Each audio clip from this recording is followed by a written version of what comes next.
माता की वंदे वंदे वंदे।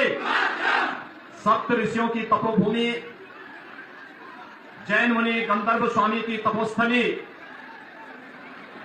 सौर्य भूमि नवादा की राष्ट्रवादी जनता का मैं अभिनंदन करता हूं। जय छठी मैया।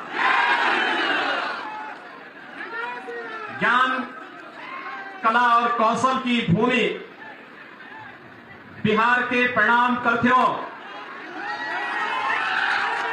भगवान भास्कर के आशीर्वाद लेवे ओलियो नवादा के भैया बहना सब कैसन हतेन। मंच पर उपस्थित भारतीय जनता पार्टी के और एनडीए के नवादा से लोकप्रिय प्रत्याशी श्री विवेक ठाकुर जी, लोकप्रिय विधायक श्रीमती अरुणा देवी जी, पूर्व मंत्री श्रीमती पूनम शर्मा जी, पूर्व विधायक अनिल सिंह जी, पूर्व विधायक कन्हैया राजवार जी, सदस्य विधान परिषद श्रीमती निवेदिता सिंह जी, जिलाध्यक्ष भारतीय जनता पार्टी नवादा से अनिल मेहता जी, जिलाध्यक्ष भाजपा शेखपुरा श्री सुधीर कुमार जी, जिलाध्यक्ष राम से अशोक माझी जी, जिलाध्यक्ष आरएलएम राजेंद्र कुशवाहा जी, जिलाध्यक्ष जेडीयू सम्मान राजीव जी, जिलाध्यक्ष एलजीपी अभिमन्यु कुमार जी, जिलाध्यक्ष एलजीपीआर मनोज सिंह जी, आज के इस कार्यक्रम में उपस्थित भारतीय जनता पार्टी और सहयोगी दलों के सभी पदाधिकारीगण, नवादा के मेरे सभी उपस्थित बहनों और भाइयों, माता सीता, ऋषि मुनियों, यहां के स्वतंत्रता संग्राम सेनानियों, इस पावन धरा को नमन करते हुए मैं आप सबका हृदय से अभिनंदन करता हूं। बहनों और भाइयों, नवादा देश के लोकतंत्र को बचाने वाले स्वर्गीय जयप्रकाश बाबू की पावन कर्म भूमि है। और यही नहीं, बिहार के पूर्व मुख्यमंत्री स्वर्गीय कर्पूरी ठाकुर की भी पावन धरा नवादा है। बिहार ने देश को सब कुछ दिया। देश के संविधान निर्माण समिति के अध्यक्ष राजेंद्र बाबू से लेकर के इस धरती ने पूर्व मुख्यमंत्री श्री कृष्ण बाबू को भी इसी धरती ने दिया। और बहनों भाइयों, चाहे वह देश के लोकतंत्र को बचाने वाले जयप्रकाश नारायण जी की पावन धरा के रूप में बिहार की पहचान हो, या फिर बहनों और भाइयों, कर्पूरी ठाकुर ने सामाजिक न्याय के माध्यम से जो अलख जगाने का काम किया था, उस धरा को मैं कोटि कोटि नमन करते हुए आप सबका हृदय से अभिनंदन करता हूं। बहनों भाइयों, कांग्रेस और उसके सहयोगियों ने कभी जयप्रकाश जी को सम्मान नहीं दिया, कर्पूरी ठाकुर जी को कभी सम्मान नहीं दिया। और हम सब आभारी हैं, प्रधानमंत्री मोदी जी ने और भारतीय जनता पार्टी ने कर्पूरी ठाकुर जी को भारत का सर्वोच्च नागरिक सम्मान भारत रत्न देकर के बिहार वासियों को भी सम्मान देने का काम किया है। बहनों भाइयों, यह भूमि बिहार की है, लोकतंत्र की प्रारंभिक भूमि के रूप में इसको जाना जाता है। यह देश के इतिहास को बनाने वाली भूमि है, दुनिया को लोकतंत्र का पाठ पढ़ाने वाली भूमि है। लेकिन बहनों और भाइयों, लोकतंत्र के सामने सबसे बड़ा संकट हमेशा राजनीति का प्राधिकरण, अपराधियों का राजनीतिकरण, जातिवादी और परिवारवादी राजनीति ही लोकतंत्र के मार्ग में सबसे बड़ी बाधा है। और कल ही भारतीय जनता पार्टी ने मोदी जी के करकमलों से अपना संकल्प पत्र जारी किया है। संकल्प पत्र में भारतीय जनता पार्टी ने जो बातें कही हैं कि चुनाव जो देश के अंदर 18वीं लोकसभा के लिए लड़ा जा रहा है, ये चुनाव नेशन फर्स्ट बनाम फैमिली फर्स्ट के बीच में होने जा रहा है। आप देखते होंगे भारतीय जनता पार्टी ने अपने संकल्प पत्र में जो बातें कही हैं, आत्मनिर्भर भारत का, विकसित भारत का, भारत को दुनिया के यानी ग्लोबल लीडर के रूप में स्थापित करने वाले भारत का, उस भारत के लिए उन्होंने गरीब कल्याणकारी योजनाओं को मोदी जी ने, भारतीय जनता पार्टी ने आगे भी बढ़ाने की बात कही। आपने 10 वर्ष में बदलते हुए भारत को देखा है। बहनों और भाइयों, इन 10 वर्षों में हमारा भारत बदला है।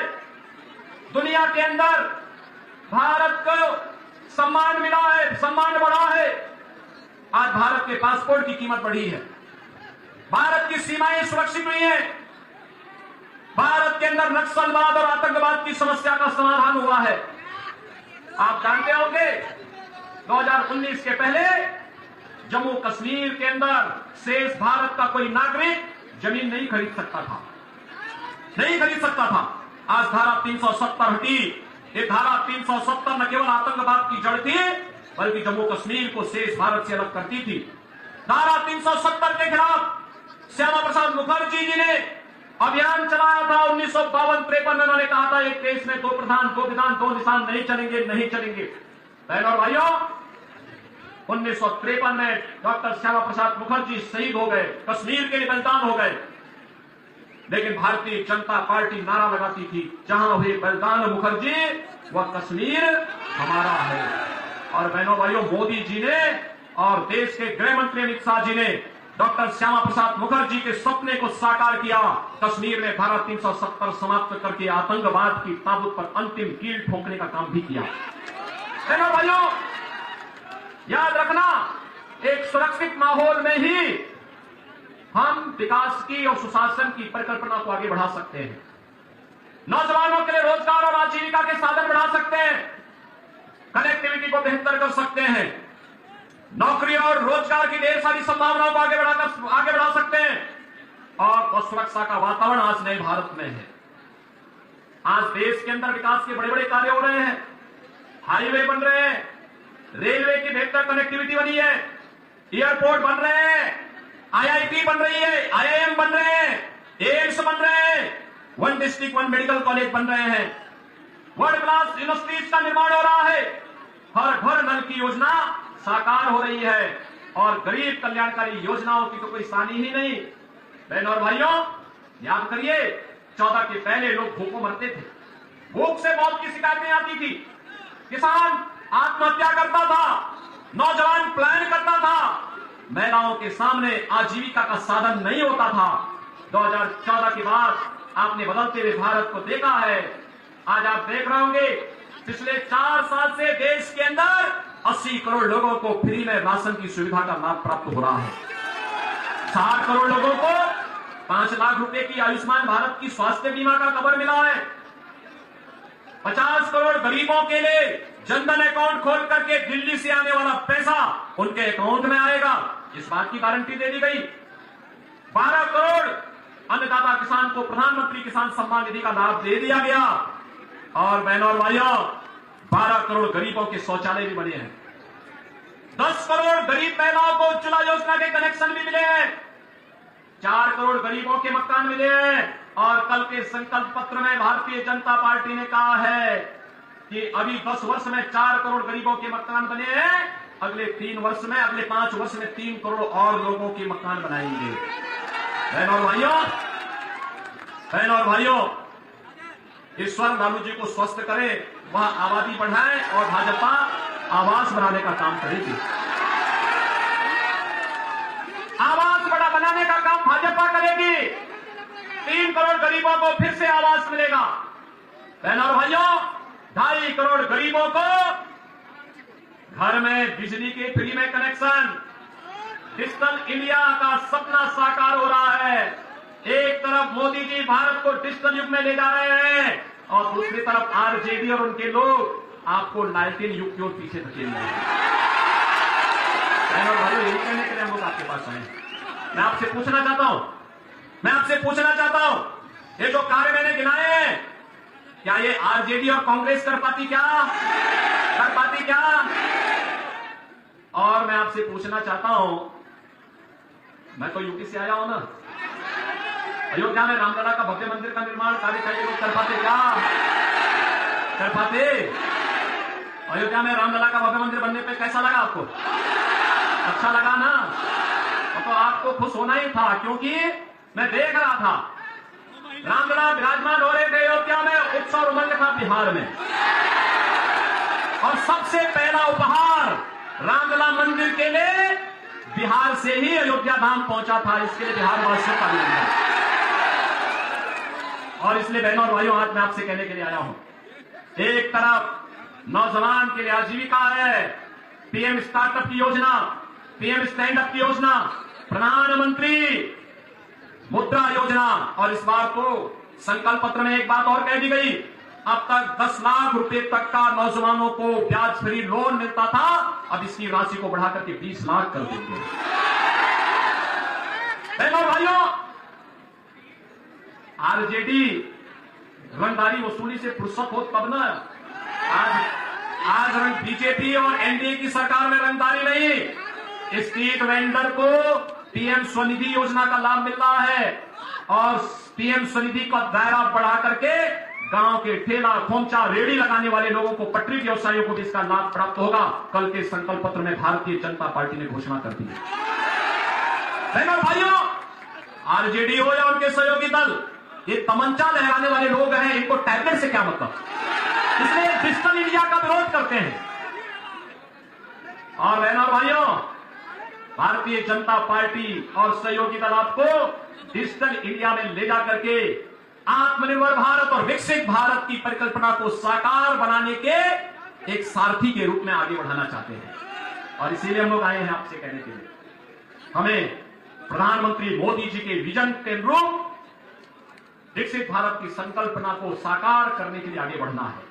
बहनों और भाइयों, इसे साकार करने के लिए जहां भी भारतीय जनता पार्टी की सरकारें हैं, प्राणपण से काम कर रही है। आपने देखा होगा उत्तर प्रदेश में 7 वर्ष में दंगा नहीं हुआ, वहां कोई दंगा नहीं, कोई कर्फ्यू नहीं। विवेक जी तो विधानसभा चुनाव में, जब मैं विधानसभा का चुनाव लड़ा था 2022 में, ये कई महीने तक, लगभग 6 महीने 1 साल तक इन्होंने उत्तर प्रदेश में कैंप किया था, और वहां पे भारतीय जनता पार्टी के कार्यकर्ताओं का सहयोग करते हुए उनका मार्गदर्शन कर रहे थे। बहनों और भाइयों, तिनका भी नहीं हिलता। हमने केवल अयोध्या में रामलला को ही विराजमान नहीं किया है, वहां की माफिया और अपराधियों को राम नाम सत्य है की यात्रा में भेजने का काम किया। आप देखते होंगे ना, कुछ जेल चले गए, कुछ जहन्नुम चले गए, और कुछ लोगों की यात्रा स्वतः ही आगे बढ़ गई है। तो भारतीय जनता पार्टी केवल ये काम कर सकती है, और इसीलिए हम लोग आए हैं। विवेक ठाकुर जी नवादा से भारतीय जनता पार्टी और सहयोगी दलों ने प्रत्याशी बनाए हैं। बहनों और भाइयों, देश के सबसे प्रतिष्ठित चिकित्सक, भारत के पूर्व स्वास्थ्य मंत्री, जिन्होंने अटल जी के साथ मिलकर के देश के अंदर एम्स की श्रृंखला को बढ़ाने का एक खाका खींचा था, ऐसे डॉक्टर सीपी ठाकुर जी के सुपुत्र हैं श्री विवेक ठाकुर। एक पढ़े लिखे, सुसभ्य, सुसंस्कृत युवा हैं, जुझारू हैं, कार्य करने का एक माना रखते हैं, आपके लिए जूझने के लिए जज्बा रखते हैं, और इसके लिए एनडीए ने उन्हें अपना प्रत्याशी बनाकर के आपके बीच भेजा है। बहनों और भाइयों, चुनाव के दौरान ये उम्मीद करना कि प्रत्याशी घर घर जाए, गांव गांव जाए, ये मुझे लगता है कुछ ज्यादती हो जाएगी। चुनाव के बाद तो 5 साल आपके पास समय है, पूरे देश के अंदर एक ही आवाज है, और वह है फिर एक बार। देखो, मैं कल ही उत्तराखंड था, उसके 2 दिन पहले मैं महाराष्ट्र में था, उसके 1 दिन पहले मैं जम्मू कश्मीर में था, उसके 3 दिन पहले मैं राजस्थान में था, और बहनों भाइयों, सब और यही आवाज है, फिर एक बार मोदी सरकार। अब की बार 400 पार। क्या है इस बार? उधर सड़क वाले भी बोल दें थोड़ा, भैया आपकी आवाज कम से कम, अरे यूपी तक और अयोध्या तक तो पहुंचा दीजिए। अयोध्या का चुनाव बाद में होना है, और बिहार की आवाज तो अयोध्या जरूरी पहुंचनी चाहिए। ये सीतामढ़ी की आवाज है, और अयोध्या तक जरूर पहुंचनी चाहिए। और इसलिए बहनों भाइयों, इसीलिए आज मैं आपके पास आया हूं, एक सुयोग्य पिता की सुयोग्य संतान, जिन्होंने डॉक्टर सीपी ठाकुर जी को पद्म पुरस्कार प्राप्त हुआ था, क्योंकि एक बीमारी कालाजार की समस्या का उन्होंने निकाल करके बिहार वासियों को इस महामारी से बचाव करने का काम किया। बहनों भाइयों, उनकी योग्यता और क्षमता पर किसी को संदेह नहीं हो सकता और योग्य पिता के योग्य पुत्र आपके पास भारतीय जनता पार्टी के कार्यकर्ता के रूप में आपकी सेवा करने के लिए आए हैं। और बहनों और भाइयों, इसीलिए हम आपसे अपील करने के लिए मैं भी आया हूं। मुझे आज दूसरे राज्य में जाना था, लेकिन जब मुझे बताया गया कि नहीं पहले ही चरण में विवेक ठाकुर का चुनाव है, तो मैंने कहा मैं जरूर जाऊंगा। और बहनों भाइयों, आज नवादा की इस पावन धरा को, माता सीता की इस पावन धरा को यहां पर नमन करने के लिए, आपके साथ संवाद बनाने के लिए मैं आज यहां पर आपके बीच आया हूं। आप मुझे बताओ, आप भी बिहार के अंदर यही चाहते हैं ना कि जो यूपी के अंदर हुआ है और बीजेपी एनडीए करेगा, नहीं करेगा। और इसी के लिए एनडीए के सभी प्रत्याशी विजयी बनने चाहिए। सहमत हैं? सभी लोग सहमत हैं? सभी लोग सहमत हैं? घर घर मोदी जी का प्रतिनिधि बन करके और विवेक ठाकुर बन करके घर घर जाएंगे। बहनों भाइयों, यहां गर्मी हो रही है और गर्मी हो सकता है 19 अप्रैल को और गर्मी हो, लेकिन उसकी परवाह नहीं करनी है, ठीक है ना। याद रखना, ये गर्मी अभी जितनी पड़े, लेकिन तय करिए, कमर खिलाइए और राजनीति के प्राधिकरण करने वालों की गर्मी निकाल दीजिए। सहमत है ना? सभी लोग सहमत हैं? तो फिर 19 अप्रैल को विवेक ठाकुर जी को कमल चुनाव चिन्ह पर भारी बहुमत से विजयी बना करके भेजेंगे। मोदी जी के गले में बिहार की एनडीए की सभी सीटों को भेजने में अपना योगदान देंगे। तो फिर मेरे साथ बोलेंगे, भारत माता की